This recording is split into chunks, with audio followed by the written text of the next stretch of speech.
आज की कक्षा में हम पढ़ेंगे आश्रम का अनुमानित व्यय, जो कि आपकी पाठ्य पुस्तक का पाठ 19 है। तो आश्रम का अनुमानित व्यय महात्मा गांधी जी के जब वह दक्षिण अफ्रीका से भारत लौटे थे तो उसके विषय में है। तो गांधी जी जब दक्षिण अफ्रीका से भारत में आए तो उन्होंने अहमदाबाद में एक आश्रम की स्थापना की योजना बनाई। तो उसी के बारे में आश्रम में कितना खर्चा होगा, कितना सामान लगेगा, कितने सदस्य होंगे, उसी का विवरण इस पाठ के अंतर्गत है। तो यहाँ पे जो गांधी जी हैं वो बता रहे हैं हमें कि आरंभ में संस्था अर्थात जो आश्रम बना रहे थे वो उसमें 40 लोग होंगे। कुछ समय में इस संख्या के 40 से 50 हो जाने की संभावना है। अब शुरू में तो गांधी जी कह रहे हैं कि जो मैं आश्रम बना रहा हूँ उसमें 40 लोग होंगे, लेकिन बाद में वो 40 से 50 भी हो सकते हैं। और हर महीने जो अतिथि आएंगे उनमें 10 अतिथि आएंगे, औसतन कम से कम हर महीने 10 अतिथि आएंगे और उनमें 3 या 5 जो अतिथि होंगे, 10 में से 3 लोग या 5 लोग वो सपरिवार होंगे, अपने परिवार के साथ होंगे। इसलिए उनके रुकने के लिए स्थान की भी आवश्यकता होगी और परिवार वाले भी उनके साथ रह सके अलग से, इसके लिए भी इसकी हमें व्यवस्था करनी होगी।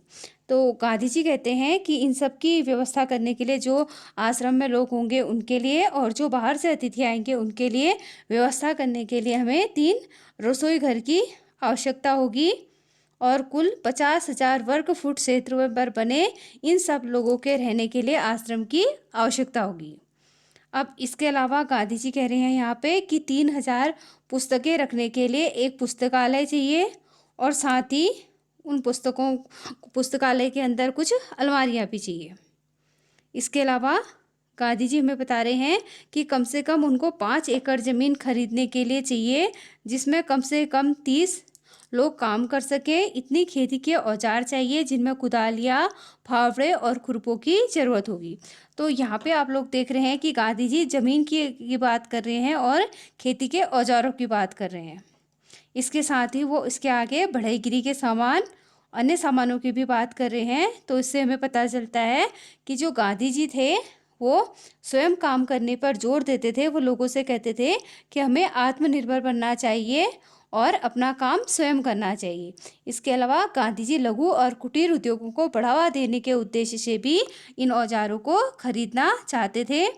अब इसके अलावा जो बड़े गिरी के औजार हैं उनमें गांधी जी बता रहे हैं कि हमें 5 बड़े हथौड़े, 3 बसूले, 5 छोटी हथौड़ियाँ, 2 एरन, 3 बम, 10 छोटी बड़ी छेनियाँ, 4 रंदे, 1 सालनी, 4 केतलियाँ, 4 छोटी बड़ी बेधनियाँ, 4 आरियाँ, 5 छोटी बड़ी संधाड़ियाँ, 30 रतल कीले छोटी बड़ी, 1 मोगरा, लकड़ी का हथौड़ा, मोची के औजार।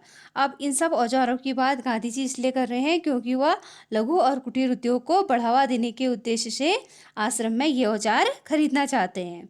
अब जो गांधी जी हैं वो कह रहे हैं कि मैं अनुमान लगा रहा हूँ कि जो ये सामान आएगा सब में कम से कम कुल 5 रुपया खर्चा आएगा। अब क्योंकि उस समय में जब गांधी जी इस आश्रम के बारे में सोच रहे थे तो उसमें जो रुपया है उसका मूल्य बहुत ही कम था, इसलिए 5 रुपये में भी बहुत सारा सामान आ जाता था। अब इसके अलावा रसोई के सामान में गांधी जी जो पैसा खर्च होगा उसके लिए गांधी जी कह रहे हैं कि 150 रुपये यानी कि 150 रुपये का खर्चा आएगा। ये गांधी जी के समय की बात हो रही है जब क्या था, रुपया बहुत कम था। अब इसके अलावा गांधी जी हमें बता रहे हैं कि जब स्टेशन से मेहमान आएंगे, जो अतिथि लोग आएंगे, उनको लाने के लिए हमें बैलगाड़ी की ज़रूरत होगी, क्योंकि उस समय में यातायात के साधन जैसा आजकल आप लोग देख पा रहे हैं इतने विकसित नहीं हुए थे और लोग बैलगाड़ी का प्रयोग किया करते थे या टांगा गाड़ी का प्रयोग किया करते थे। तो गांधी जी कह रहे हैं कि मेहमानों को लाने के लिए हमें बैलगाड़ी की भी ज़रूरत पड़ेगी। साथ में खाने का खर्च 10 रुपये मासिक प्रति व्यक्ति लगाता हूँ। अब गांधी जी जो किसी के भी खाने का खर्च लगा रहे हैं तो एक व्यक्ति पर गांधी जी बोल रहे हैं कि एक मनुष्य के ऊपर एक महीने में 10 रुपया खर्चा होगा।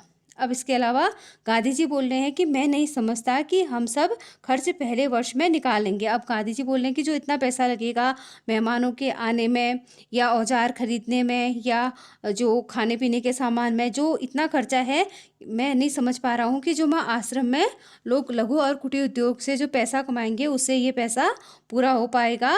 औसतन 50 लोगों का खर्च 6,000 रुपया आएगा।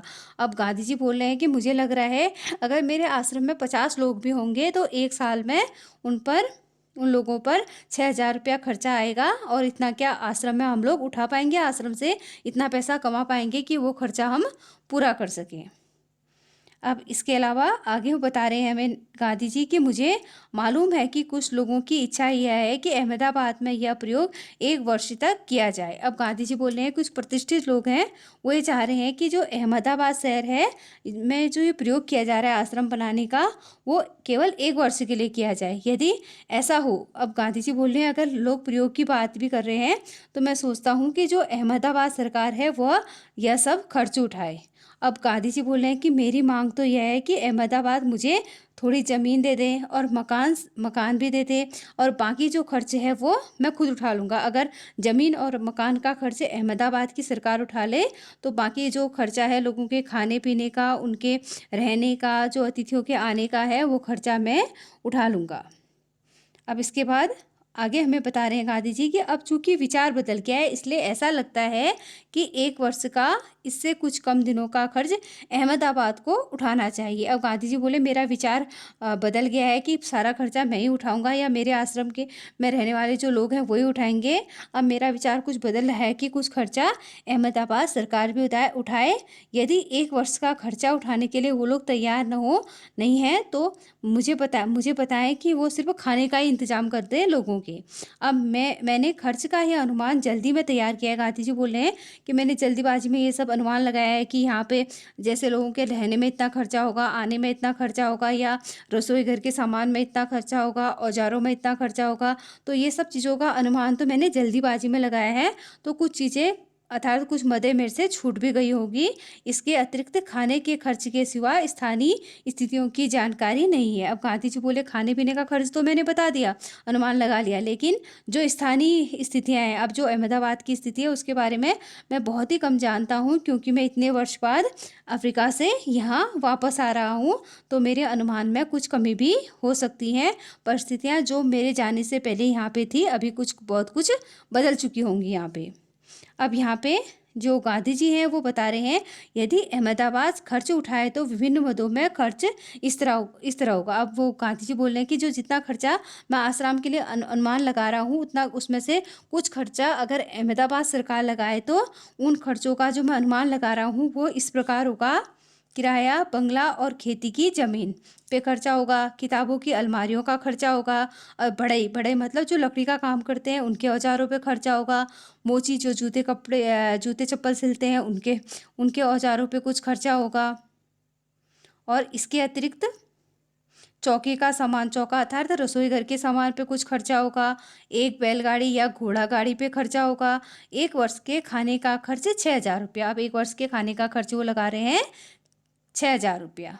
अब इसके आगे अब जो गांधी जी हैं वो बता रहे हैं कि मेरा ख्याल है कि हमें लोहार और राजमिस्त्रियों के औजारों की भी ज़रूरत होगी, दूसरे बहुत से औजार भी चाहिए, किंतु इस हिसाब से मैंने इसका खर्चा और शिक्षण संबंधी सामान का खर्च शामिल नहीं किया है। अब गांधी जी बोल रहे हैं जो मैंने ऊपर सामान का खर्चा ब्यौरा लेखा जोखा तैयार किया है उसमें मैंने राजमिस्त्री के औजारों का खर्चा, लोहार के औजारों का खर्चा, इसके अलावा जो शिक्षण संबंधी सामान का खर्चा है उसके बारे में नहीं लिखा है।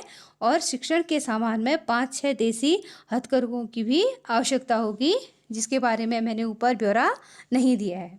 तो ये पार्ट आपका गांधी जी ने स्वयं लिखा है, आश्रम का अनुमानित व्यय। अब ये उनके द्वारा ही लिखा गया है इसलिए इसमें मोहनदास करमचंद गांधी जी का पूरा नाम लिखा गया है। तो आज के लिए इतना ही, धन्यवाद।